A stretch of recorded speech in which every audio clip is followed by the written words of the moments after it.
Imagine 20 years from today. What will you see when you look around the Pajaro Valley? Will it be rolling hills and working farmlands? Will it be vibrant towns and cities that support the people of the valley? Will it be lush wetlands and sloughs teeming with wildlife? My family has been farming in this area for 5 generations, and what we really have here that's unusual is our climate. There's really just nothing like it, and that makes it important to preserve these relatively small areas that can grow crops that can't be grown anywhere else. Watsonville, the city itself has a lot of character to it.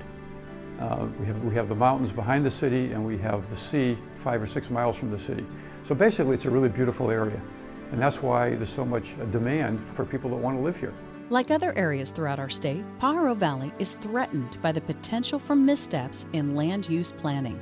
Our roads can become increasingly overburdened, our natural resources and farmland abused or depleted, and other elements necessary to support a growing population, such as housing, stretched beyond their capacity. We want our children to inherit an even better Pajaro Valley than we have today. Unplanned growth, divided communities, lack of dialogue, closed minds, these will be the culprits that block our progress toward that dream of an even better Pajaro Valley. It's critical, really, about how we make decisions and plan our future in this valley. Land use decisions are so difficult in California, and particularly so in Santa Cruz County. And so how do you get people to work together towards a common vision and common future as opposed to fighting each other? And that's where we found ourselves so many years ago, is constantly in land use battles. But there is a group of people dedicated to a dynamic vision for Pajaro Valley.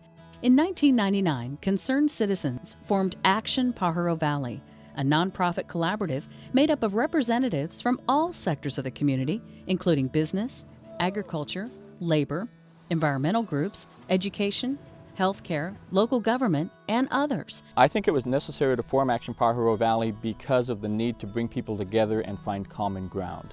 That's a very big deal. Having been a planning commissioner and being a school board trustee, I often see people come to the table with diverse points of view and actually just argue with each other about their own side, not looking for what they can agree on. What I like about Action Pajaro Valley is it's become the mediator and the information gatherer to make people more understanding of the different aspects and the different perspectives that people bring to the table. It was really interesting at the very beginning. We had people that in public meetings were calling each other's names in the same room. And once we had sat around the table together for a while, we all got to know each other better and became much more comfortable talking with each other and more respectful of their positions and understanding where they were coming from better. And so a group like Action Pajaro Valley, which is separate from the city, involves a diverse group of stakeholders coming together to talk, dialogue, and come to a common set of ideas about how we move forward, is just really critical for our future. We've seen policies change because people who misunderstood what they were hearing in the community is now actually being understood. And now people are able to really share from an honest place where their positions are. And leaders in the community can actually engage with that and then move forward on policy. And I think that's what Action Pajaro Valley is really trying to forge. It's hearing people in the present, but making decisions for the future. Action Pajaro Valley draws upon many different groups with many different interests, and makes each of us think of the other person's point of view and their interests too. It's an exchange of ideas. That's really what education's about. And so in Action Pajaro Valley, the more that we can facilitate that and generate greater understanding, the better. It seems to me the more we sit down and talk about, what our needs are, the more likely it is we can see a path that meets the needs or comes closest to meeting the needs of the greatest number of people.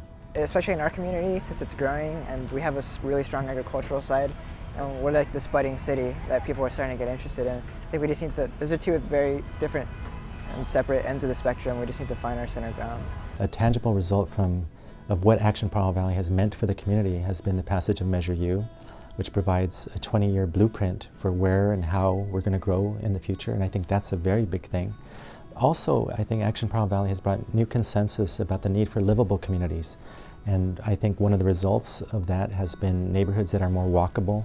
For example, the city's emphasis on the new slough trails, I think, came about because of the emphasis on livable communities and the need for having walkable neighborhoods, and the slough trails are one of the results of that. The positive results of Action Pajaro Valley, for one thing, was the Measure U, and also with what they're doing for the Pajaro River, the flood control for the Pajaro River. It's been going on for the last 20 or 25 years, and they were the only organization that really sat down, thought about it, got together, and got all the people together to consider these things.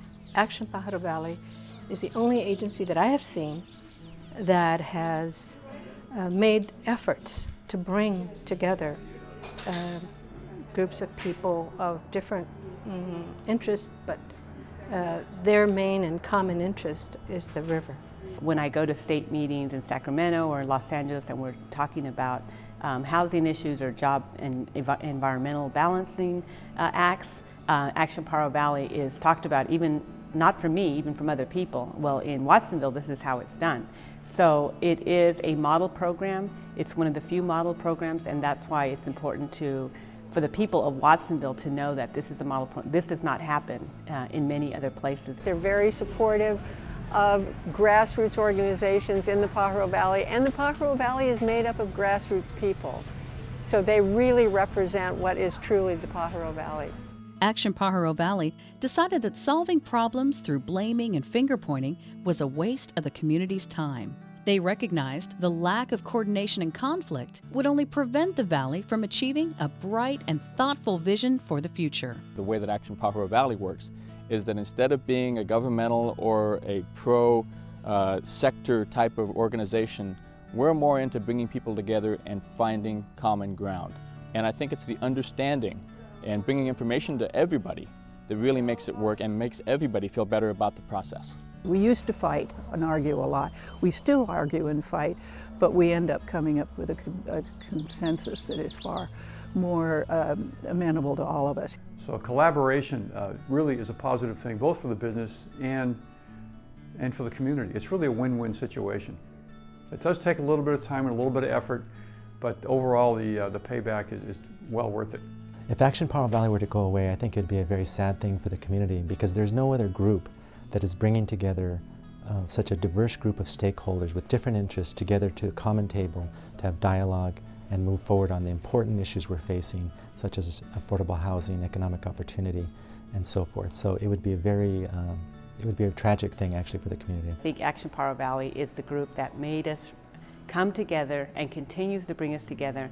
And you know, we're only at the beginning. That first part was difficult, but now the second most difficult part is to keep us together, to implement what we said we were going to do, and just keep working on making Watsonville a beautiful place.